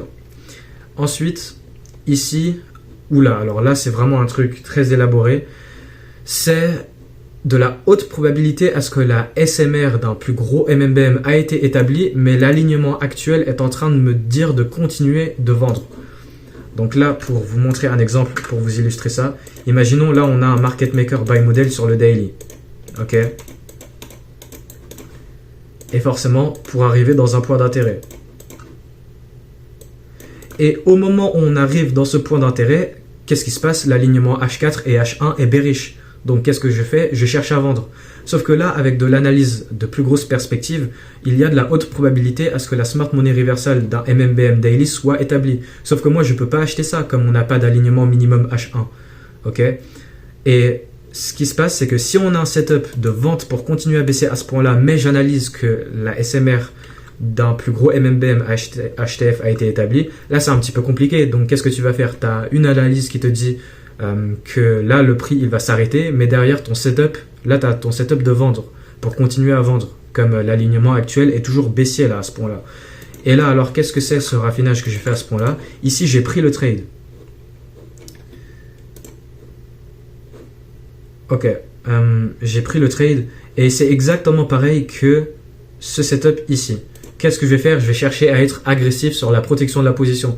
Parce que oui, je suis en train d'analyser que cette perspective HTF, le SMR a été placé pour faire ce MMBM, mais il y a toujours la probabilité que le prix, il va juste continuer, quoi. Avant qu'on ait cet alignement minimum H1, il n'y a rien qui nous dit que cette SMR, elle a réellement été placée. Donc, qu'est-ce que je vais faire? Je vais quand même prendre le trade et je vais chercher à être agressif sur la protection de la position. J'espère que vous me comprenez. Hein. Donc voilà, je vais quand même continuer à chercher à vendre le prix, vu que l'alignement actuel est bearish, mais j'ai cette perspective que le prix il va freiner et il va se retourner. Sauf que je suis en train de chercher des points hauts et des points bas. Donc mon setup est là pour continuer à vendre, mais une perspective HTF me dit d'acheter, de continuer à acheter. Pas de continuer à acheter, mais qu'un retournement sera là. Donc je vais quand même prendre mon setup, parce que de 1, ton SMR peut-être il n'est pas là et le prix il va juste continuer à baisser, donc tu prends la vente, mais tu vas chercher à être agressif sur la protection de la position. Et avant que je cherche à acheter, eh bien ça se connecte tout simplement avec mon plan de trading, je vais attendre l'alignement H1 minimum. Donc là imaginons on a ce MMBM en daily, j'anticipe parce que la SMR daily a été placée, eh bien là qu'est-ce que je vais attendre? Je vais attendre un alignement H1 minimum. Ici on disrespecte, on invalide un gap ici et on le respecte pour continuer. Donc là on est passé à un flow bullish et là maintenant je peux chercher à acheter, sauf qu'au moment où on approche le point d'intérêt en daily, là l'alignement il est toujours bearish, donc qu'est-ce que je vais faire? Je vais chercher à vendre. Ensuite et du coup je vais chercher à protéger la position, je vais chercher à être agressif sur la protection de la position. Là je prends la vente, le prix il arrive et je me rappelle plus du résultat, je crois j'ai fait perte. Et voilà, et là ce qui se passe après, c'est que j'ai eu raison, le prix il s'est arrêté sur ce point d'intérêt ici sur lequel j'anticipais à ce que la Smart Money Reversal, le retournement d'un plus gros market maker buy model a été placé, mais je continue toujours à vendre vu que l'alignement actuel est bearish. Et là je prends la vente, mais après voilà, j'ai eu raison, sans même qu'un alignement bullish minimum H1 soit établi, eh bien j'ai anticipé que le retournement de ce MMBM soit établi. Là en fait je suis vraiment en train de balancer toute la sauce que j'ai. Là, j'explique vraiment de la sauce. J'ai la vidéo qui arrive. Je vais faire la vidéo expliquant mon modèle. Mais là, derrière, vous avez plein d'exemples. Vous avez des exemples de setup, plus du raffinage, plus de la sauce. Donc, cette vidéo, je veux vraiment pas qu'elle soit trop longue. Je voulais garder les choses brefs. Mais là, comme je suis en train d'expliquer en détail, et là, vous comprenez vraiment bien et je vous explique un maximum de sauce, eh bien, on va avoir une vidéo longue et ça sera comme ça, quoi. Ça sera comme ça, vidéo longue. Mais la sauce que je suis en train de vous dire, si vous tradez mon modèle, là, vraiment, vous avez tout pour maximiser les gains et minimiser les pertes. Parce que c'est ça tout le but d'un raffinage. Tu as un modèle, ok tu peux prendre les trades, mais tu vas pas juste rester neutre et suivre un plan de trading sans avoir de la self-reflection sur ce que c'est que tu as été en train de faire. Parce que si tu peux améliorer ta stratégie, eh bien améliore-la. Voilà. Ensuite, sur des trades de continuation, dans le cas où... ok, là c'est le cas où je cherche à continuer un mouvement et que moi j'ai raté ce trade parce que j'aimais pas trop ce que c'est qu'on était en train de sweeper. Alors là c'est un point important, il faut bien que cette draw qu'on est en train de prendre pour le trade, il faut que ça soit quelque chose de bien. Il faut que ça soit minimum un swing low sur le M15 et sur ce type de setup où on prend internement pour ensuite continuer, optimalement, cette sweep, il faut qu'elle soit alignée avec la PDA horaire. Parce que là, notre sweep, c'est ce point ici. Et bien, ce point-là, il s'aligne avec la fair value gap qu'on a sur le 1 heure qu'on a ici. Ça, c'est le bas de la fair value gap, quoi. Ou alors, c'est celle-ci, je me rappelle plus. Et là, voilà, inversion pour ensuite aller viser la liquidité opposée, MMBM, sweep, HTF, IRL, ERL, market maker, buy model, cool. Mais j'ai raté ce trade parce que j'aimais pas ce que c'est qu'on sweepait. Et moi, vu que je suis que focus sur des A-setup, vraiment des bons trades de haute probabilité, des trucs de haute qualité, eh bien là, voilà, je me disais, oh ouais, c'est pas si bien, c'est ok si le prix le va sans moi. Mais en fait, non, qu'est-ce que tu racontes? Là, c'est un bon sweep, ce que c'est qu'on est en train de faire. Donc, il faut bien faire attention au sweep. Là, voilà, la prise de liquidité interne qu'on a, aussi, ça se connecte avec ce que c'est que je disais avant, de continuer un trade avec le mouvement de la journée qui a déjà complété la cible principale de la journée. Là, ici, on a déjà complété la cible principale de la journée, mais là, dans cet exemple-là, on fait la continuation. Dans les exemples précédents, on n'a pas fait la continuation et j'ai été agressif sur le break-even, donc j'ai été sorti au break-even. Mais là, dans cet exemple-là, voilà, le trade, il a continué. Donc, c'est la preuve de, juste parce que on pense avec haute probabilité que la cible principale de la journée a déjà été atteinte, ça ne veut pas dire qu'on va éviter de prendre un bon setup pour la continuation juste parce qu'on pense que le prix, il ne va peut-être pas continuer. Mais là, il a continué. Donc là, voilà, c'est un exemple qui contredit les autres, par exemple. Là, c'est un exemple où, voilà, ça passe. Et là, le thème réellement de ce que c'est que je suis en train de dire ici, c'est le sweep qu'on est en train de faire. Il n'y a absolument rien de mal avec le sweep de là. Non, rien du tout. Là, on est sur quelle temporalité, je sais pas, mais ici, on a un swing low combiné d'une PDA. Donc, c'est parfait, c'est exactement ce qu'on voulait. Mais moi, en backtestant, j'allais un peu trop vite et je voyais mal ça, quoi. Voilà. Bon, cet exemple de raffinement, il est pas très bon. Je pense pas, il sert pas à grand chose de vous le montrer. Parce que voilà, on a le sweep, quoi. Il y a quoi de mal? Là, je suis en train de documenter un moment où voilà, j'ai raté un trade à cause d'un truc stupide. Alors là, sur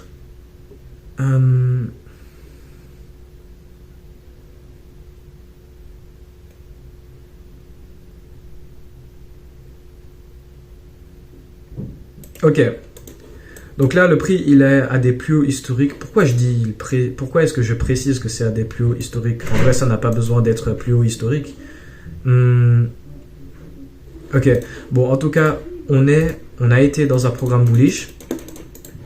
Et là, maintenant, on fait le retracement dans cette IRL, je ne sais où, pour faire la continuation. Et ce qui est en train de se passer, c'est que pendant le retracement, l'alignement, il est bearish, forcément. Et moi, je veux chercher les achats. Ouais, c'est le type de trade où là, on a un bon setup pour prendre l'achat, mais l'alignement, il est encore bearish. Et oui, peut-être il y a un setup, mais je contredis mon alignement qui est vraiment une des plus grosses fondations de mon setup. Et même si c'est bon, je ne vais pas prendre le trade. Je vais attendre à ce qu'on a minimum un alignement H1 au minimum. Donc là, une fois qu'on serait passé à l'alignement minimum H1, là maintenant je peux chercher à prendre les achats. Je n'ai pas du tout besoin de prendre le trade à la SMR, ce n'est pas du tout obligatoire. Parce que peut-être le prix il n'a pas du tout fait la SMR et il va juste continuer à baisser. Et donc voilà, c'est ça tout le but de mon alignement. Parce que l'alignement, qu'est-ce que tu es en train de faire? Tu es en train de trader avec la tendance, la vraie tendance. Je veux pas être en train d'essayer d'attraper un couteau qui est en train de tomber.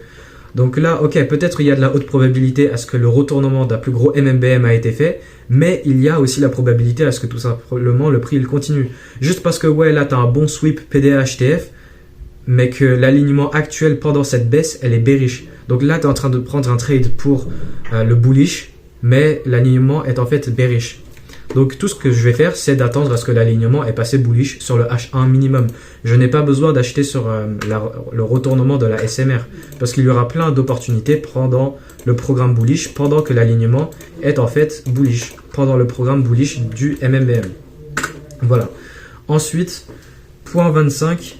Ah ouais, donc pour résumer ça, en gros, j'anticipe à ce qu'un retournement se fait alors que l'alignement est d'un sens et je serai en train de trader contre l'alignement. Donc qu'est-ce que je fais? Je vais juste attendre l'alignement et qu'il y a la vraie confirmation à ce que la SMR soit là, quoi. Donc ici, bon à setup, mais il y a absolument zéro alignement. Et ça, c'est vraiment un cas à réétudier parce que là, j'ai un super bon setup. Et là, voilà, c'est juste évident. Sweep, PDA, inversement pour viser la liquidité opposée. Et on a ce MMSM, ok, pour cette vente, pour suivre ce mouvement baissier. Sauf que l'alignement, à ce moment-là, il est bullish. Là, on est bullish. Retracement, continuation. Là, il y a tout l'alignement qui est toujours bullish. Mais moi, je suis en train de trader mon sweep et mon PDA HTF pour ensuite aller viser là. Et ça, c'est un mouvement, genre, c'est très évident que le prix il va faire, mais j'ai pas pris le trade juste parce qu'on n'a pas mon alignement. Et ce genre de setup, c'est super, super, super rare. Donc là, je mets à réétudier, mais je pense que je vais juste partir du principe que si j'ai pas mon alignement, eh bien, je vais pas prendre le trade parce que de toute façon, ce genre de scénario, c'est très, très rare. Ensuite, ici, on est à des all-time high. Le prix, il est bullish sur le 4 heures. On est à des plus hauts historiques. Mais là, le prix, il est passé à un alignement bearish. Donc là, en fait, je suis en train de vendre à des plus hauts historiques, ce qui est dangereux. Donc, on est à des plus hauts historiques. Tout ce qu'on peut faire, c'est chercher des achats, mais on est passé sur un alignement bearish en 1 heure. Et là, je suis en train de prendre un trade sur un alignement bearish 1 heure. Là, on avait complété ce niveau-là, et là, on se retourne. Là, on est passé sur un alignement bearish. On invalide cette BC ici, et là, on est en train de respecter cette CB qui est ici. Et là, je prends cette vente pour aller vendre vers les bas asiatiques là. Donc là, on a une BC H4 qu'on est en train de respecter. Et imaginez, là, on est en train de respecter une BC H4 pour que là, maintenant, le prix, il continue plus haut. Mais là, on a un alignement bearish. Donc là, je suis en train de vendre et le prix, il a TP quoi. Là, c'était vraiment un très bon setup évident qu'on allait venir ici. Mais voilà, ici, retracement, PDA HTF, sweep interne, SMT divergence, inversion pour viser la liquidité opposée. Tout ça dans, genre, ce qui fait peur, c'est que je suis en train de vendre face à cette rangée bullish. Sur le H4, là, on est très clairement bullish. Mais sur le 1 heure, on est passé à un alignement bearish. Donc je m'autorise à prendre ces trades que si c'est un très bon setup évident. Ça peut faire peur de vendre face à une fair value gap bullish en 4 heures alors qu'on est à des plus hauts historiques. Mais à l'intérieur de cette fair value gap bullish en 4 heures, on a invalidé la fair value gap 1 heure qui se trouve à l'intérieur de cette fair value gap en 4 heures. Et en face de ça, on est en train de respecter la fair value gap baissière qui invalide la fair value gap bullish haussière. Dans ce cas, je suis en train de dire que c'est absolument clair que le trade va se faire, c'est un très bon setup, toute la probabilité. Et je prends ces trades, du coup je les prends parce que mon alignement minimum H1 il est présent, qui est ma règle. Et ça n'a absolument aucun sens de ne pas prendre ce trade. Donc je prends ce type de trade d'alignement bearish minimum alors qu'on est à des plus hauts historiques, mais que si c'est un très bon setup. Et aussi je vais chercher à être agressif avec la protection de la position parce que voilà, peut-être on peut réagir vite fait, mais la fair value gap sur le 4 heures, peut-être elle tient. Et là, on se met à monter pour faire le MMBM, voilà. Ensuite, alors ce point-là, quelque chose qui m'a vraiment fait peur, quelque chose que normalement je ne prends pas, et c'est de trader vers cette haute résistance. Forcément, dans mon plan de trading, vous savez très bien, je ne prends absolument pas ce type de trade vers de la haute résistance. Mais là, il y a une condition où je me tolère à prendre ce type de setup.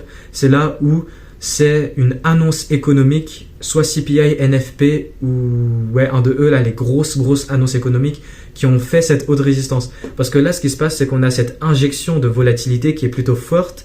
Et même si on a cette haute résistance, elle va se faire avaler. En plus de ça, ici, on a un clair CSD IFVG après le sweep sur le M15. Donc là, qu'est-ce que je vais faire ?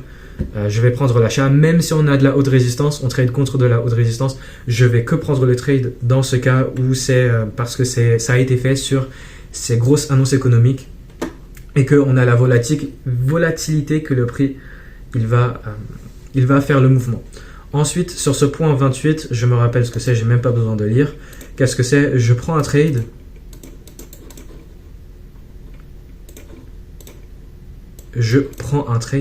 Et pendant que le trade il est en cours, on refait un autre setup à l'intérieur de ce trade pour prendre un deuxième setup. Donc là, ce qui est en train de se passer, c'est que je serai en train de prendre 2 trades à l'intérieur d'une idée. Et qu'est-ce que je fais ? Ça, je ne le fais pas. Parce que ce deuxième setup tout ce qu'il est en train de faire, c'est de reconfirmer encore plus le premier trade et il y aura toujours la probabilité de la perte. Ça veut dire que si je prends le deuxième setup, ça veut dire que je vais prendre 2 pertes pour une idée, pour un même trade. Ok, ma bouche, elle redevient... Elle a besoin d'un repos, là, je parle beaucoup trop.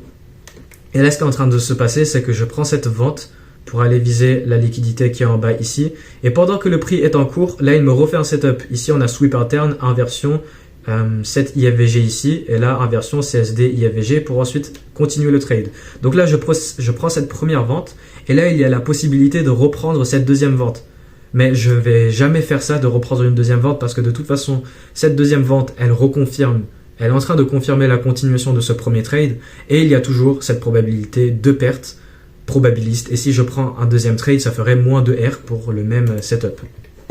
Ok, donc je ne fais jamais ça dans mon trading, de prendre 2 setups, de prendre du stacking, quoi, de l'alignement. Je ne sais pas comment ça s'appelle, mais de suivre, de pyramider, quoi. Je crois que ça s'appelle comme ça, les gens qui pyramident des positions. Moi, en day trading, comme ça, je ne fais jamais ça. Et s'il y a un re-setup après un premier setup, ben, ce deuxième setup, il reconfirme tout simplement cet autre setup. Là, maintenant, qu'est-ce que c'est ici? Haute probabilité. Ok, c'est exactement ce que je vous disais avant, mais là, c'est sur un vendredi. Donc, il y a la haute probabilité à ce que le point bas de la journée et le point bas de la semaine a été établi après avoir atteint ce niveau principal. Et que là, maintenant, je suis en train de prendre cette vente pour continuer encore plus bas, alors que nous, avec l'analyse, on voit de la haute probabilité à ce que le point bas de la journée et de la semaine a déjà été établi. Donc, je reprends cette vente, très bon setup, prise de liquidité, PDA-HTF, les standards déviation, inversement pour viser la liquidité opposée, très bien. Mais là, qu'est-ce que je vais faire? Comme les autres scénarios, je vais chercher à être très agressif avec la protection de la position. Là, le prix, il y va, mais là, il revient, et là, il revient. Là, maintenant, je mets le break-even, j'essaye de... Voilà, je mets le TP au break-even si le prix il est en négatif, ou alors stop loss au break-even si le prix il est en vert. Et voilà, je vois si le prix il continue ou pas. Si là on a un manque de displacement pour continuer le prix à la baisse vers la cible, eh bien je ne vais pas prendre le trade.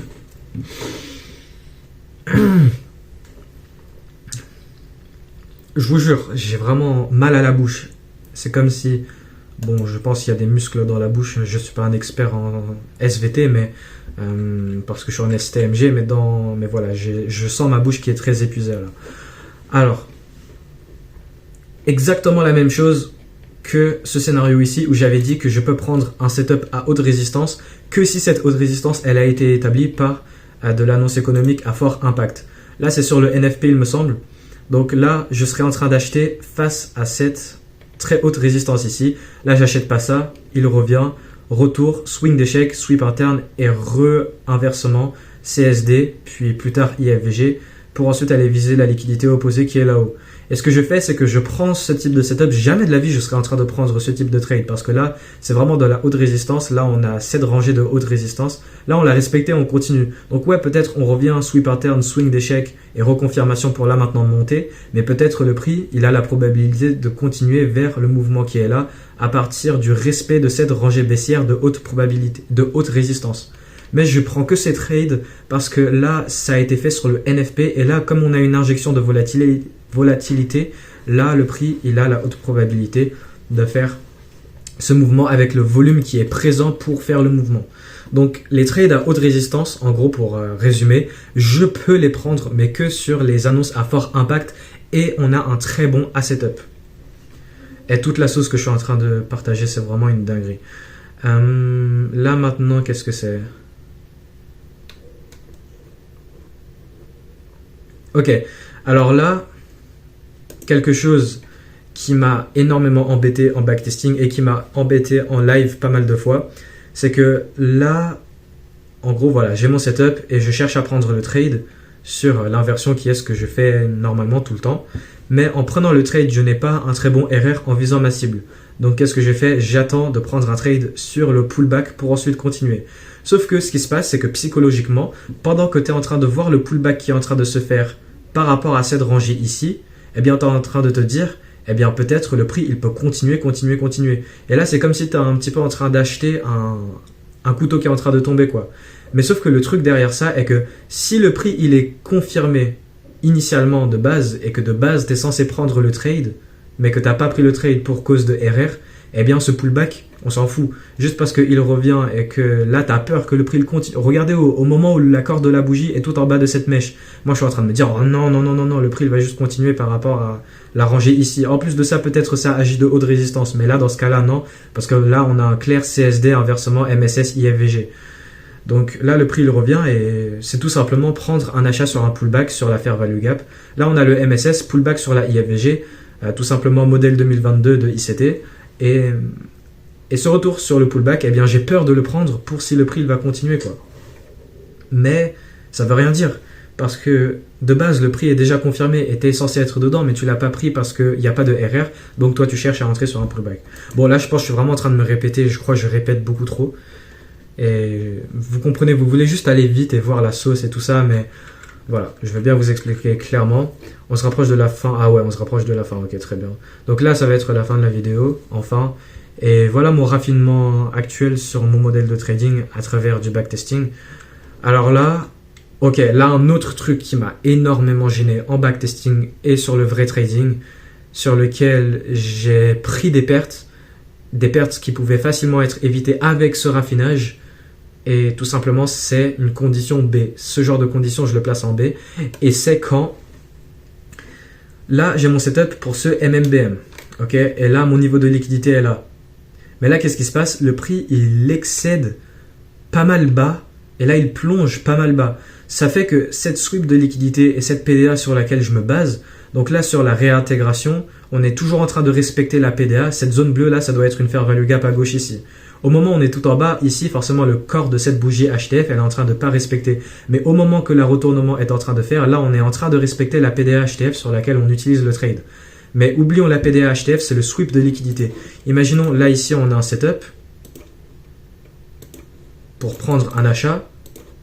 Et de base, voilà, moi, mes sweeps de liquidité, c'est là, fair value gap inversé, inversion du mouvement de manipulation pour prendre le trade. Mais là, imaginons, le prix, il va genre beaucoup plus bas par rapport au sweep. Là, il fait énormément plus. Il plonge, quoi. Et là, je suis en train de prendre le trade sur l'inversement ici. Et là, le problème, c'est qu'on n'a toujours même pas réintégré à l'intérieur du niveau de liquidité. Donc là, je suis en train de prendre l'achat ici. Et on n'est même pas... Ouais, on a un sweep, mais on n'a toujours pas réintégré à l'intérieur du point du sweep, quoi.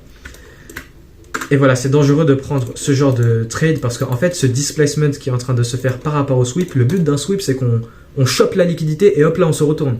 Alors que là, on est en train de displace dans le sens inverse du niveau de liquidité. Ce qui montre et indique de la haute résistance pour acheter et faire le MMBM, car peut-être le prix, il peut juste continuer la baisse par rapport à cette haute résistance qui excède le niveau de notre sweep. J'essaye de bien expliquer, mais ouais. Vous comprenez? Et là, ce qui se passe sur cet exemple, c'est que là, voilà, j'ai mon inversement du mouvement. Et en plus de ça, ton mouvement de manipulation, il genre... Le mouvement de manipulation, c'est tout ça du coup. Vu que le mouvement de manipulation, c'est ce qui sweep. Mais techniquement, forcément, le mouvement de manipulation, le swing de manipulation, c'est ça là. Mais ce swing de manipulation, il est ailleurs, il est en no man's land par rapport au sweep. C'est pas comme si, imaginons, ce niveau rouge, il est placé ici, là. Donc là, le sweep, il est là. Ok, là, maintenant, très bon setup. Mais le sweep sur lequel je me base, c'est là. Et je crois qu'on a eu ça cette semaine. Ouais, je crois qu'on a eu ça cette semaine sur l'US 30. C'est là où j'ai bugué. Je pense que ça doit être ça. Là, ici, on a plongé quand même pas mal bas par rapport au sweep. Et là, mon inversement, il est quelque part à l'intérieur de là. Mais là, du coup, je suis en train d'acheter alors que le prix n'a même pas réintégré le sweep de liquidité et la PDA qui allait à faire value gap ici.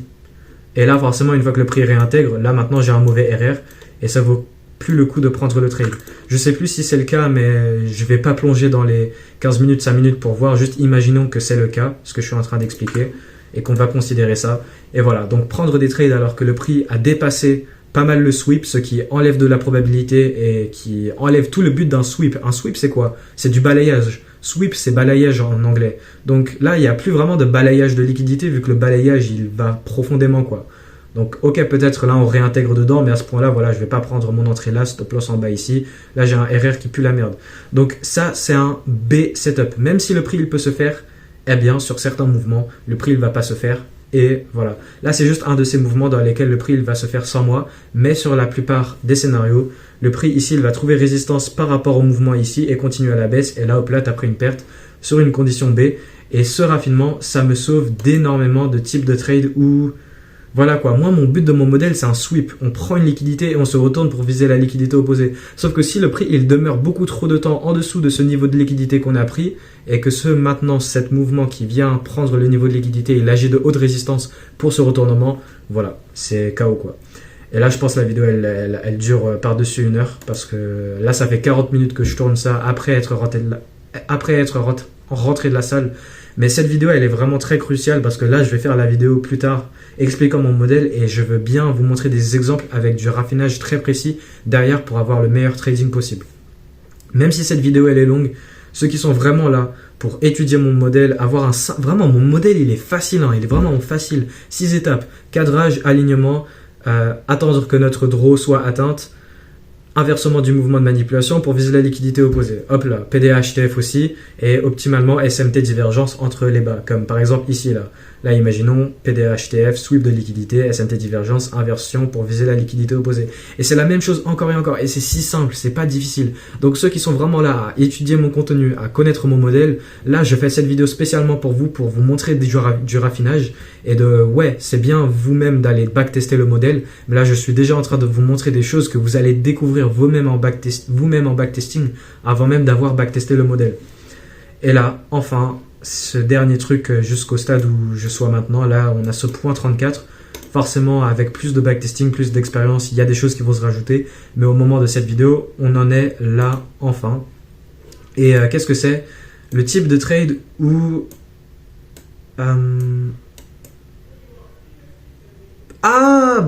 ça se connecte exactement avec le point 19. Je vous avais déjà montré ça, point 19. Rappelez-vous, c'était ici. C'était, ouais, là. Rappelez-vous, j'avais pris cet achat pour continuer là-haut, mais il y avait de la haute probabilité à ce que le point haut de la journée a déjà été établi après avoir sweep là. Et là, maintenant que le prix est quand même proche de la cible et qu'on arrive en fin du market open, je vais pas laisser le stop loss au break-even. Parce que le prix il peut me sortir au break-even, je vais juste décaler le SL à 1R pour sécuriser au moins le risque que j'ai placé sur le trade.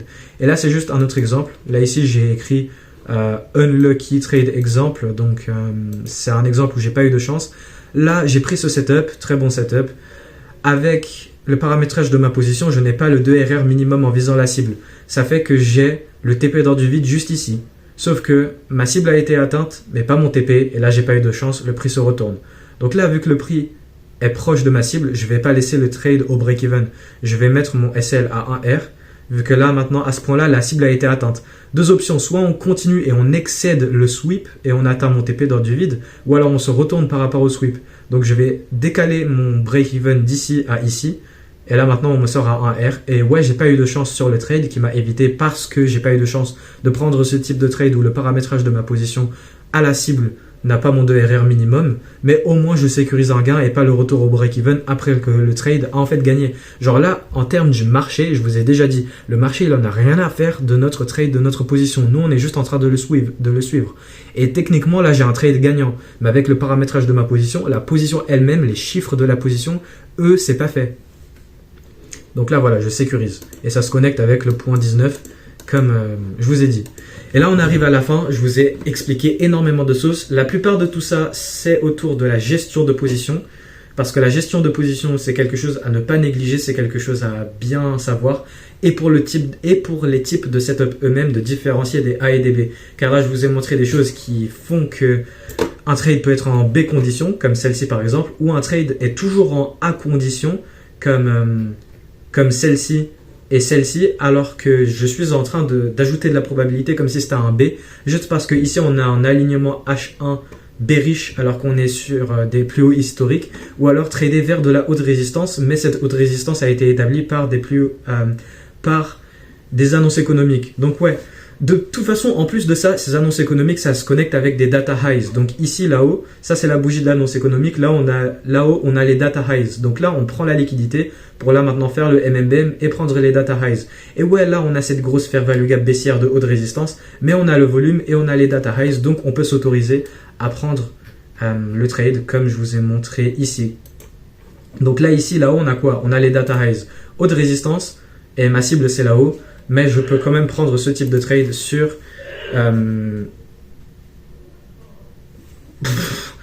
Ouais, ça doit être mon daron, ça, qui est en train d'éternuer en bas. Mais en vrai, là, je vais plus avoir de gêne pour s'il y a des bruits de fond ou des trucs comme ça, vu que là, il y a que les vrais qui sont sur cette vidéo. Ils sont vraiment là, sérieusement, à prendre mon modèle et voir le raffinage et la sauce que je suis en train de leur montrer. Donc voilà, mon père, il éternue très fort. Il fait... mais voilà. Donc, les seules conditions que je peux prendre de la haute résistance, c'est sur ces annonces économiques. Et en plus de ça, il y a les data highs ou data lows. Et sinon, là, je viens juste de parcourir pendant 1 heure tout ce raffinage que j'étais en train de faire actuellement sur du backtesting. Là, j'étais en train de backtester mon modèle sur 6 ans. Et sur 6 ans, tout est carré. Je prends mes trades, j'évite les A et je prends les B. Non, j'évite les B et je prends les A. Et sinon, il y a ces genres de choses précises, ces petits ajustements là, ces choses mécaniques là. Tu prends ton, je sais pas comment ça s'appelle, mais ton petit truc là, et tu raffines des petits trucs précis quoi. Et voilà pour le raffinage dans mon modèle. On est le week-end, moi je vis encore chez mes parents, je suis pas à Miami ou à Dubaï ou je ne sais quoi à faire du jet ski, je suis là chez moi. Donc qu'est-ce que j'ai fait? J'ai fait du backtesting, je raffine. Et quoi de mieux pour vous montrer le raffinement de mon modèle. Donc voilà pour cette vidéo, énormément de valeur, énormément de sauce. Et plus tard, dans pas longtemps, je vais faire la vidéo sur mon modèle de trading. Mais vous savez déjà c'est quoi stratégie à 6 étapes. Voilà, cadrage, alignement. On attend que notre prise de liquidité soit faite, combinée d'une PDA HTF, inversion du mouvement de manipulation pour là maintenant viser la liquidité opposée et de la SMT divergence entre les bas, prendre le trade dans une macro. Et voilà, généralement stratégie à 6 étapes. Et là, même ça, entre ça, ça et ici, là vous avez des exemples de mon modèle rien que là. Ici pareil. Là, retracement, PDA HTF, sweep de liquidité, inversion pour viser la liquidité opposée. Peut-être SMT divergence entre les bas, ici ça n'a pas été le cas. Ici, trade à l'intérieur de la macro, viser là-haut, on a les standards déviation, on vient, on atteint, bam. Ok? Donc mon modèle est simple, vraiment.